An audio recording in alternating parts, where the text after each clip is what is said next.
মালদা শহরের রামকৃষ্ণপল্লী কুণ্ডুপাড়ায় অনুষ্ঠিত হলো বাৎসরিক হরিপূজা। পূজায় অংশগ্রহণ করেন বিশিষ্ট সমাজসেবী তথা জেলা যুবনেতা সৌমিত্র সরকার। সঙ্গে ছিলেন পূজা উদ্যোক্তা স্বপন কুমার সাহা, পূজা কমিটি সদস্য সহদেব সাহা, চণ্ডী সাহা, মহাদেব সাহা, চন্দন সাহা সহ বিশিষ্ট অতিথিবর্গ।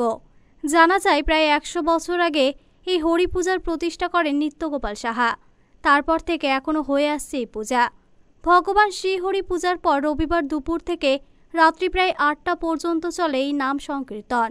নাম সংকীর্তনে প্রায় কয়েক হাজার ভক্তরা অংশগ্রহণ করে।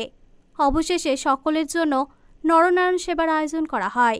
রাত্রি প্রায় 12টা পর্যন্ত উপস্থিত সকল ভক্তদের জন্য প্রসাদ বিতরণ করা হয়। আজকে হরিপুজো হচ্ছে। এই হরিপুজোর উদ্যোক্তা শ্রী শ্রী নিত্যগোপাল সাহা আজকে 100তম বৎসর পূর্ণ হল। এই গোটা কুণ্ডুপাড়াবাসী মিলে এই হরিপূজা উৎসব পালন করে। এখানে প্রসাদ বিতরণ, ভক্তবৃন্দের আগমন, সবাই মিলেমিশে সবার যাতে উন্নতি হয়, সবাই যাতে সুস্থ সবল থাকে, এই উদ্দেশ্যে এই পুজো করা। মালদা টুডে।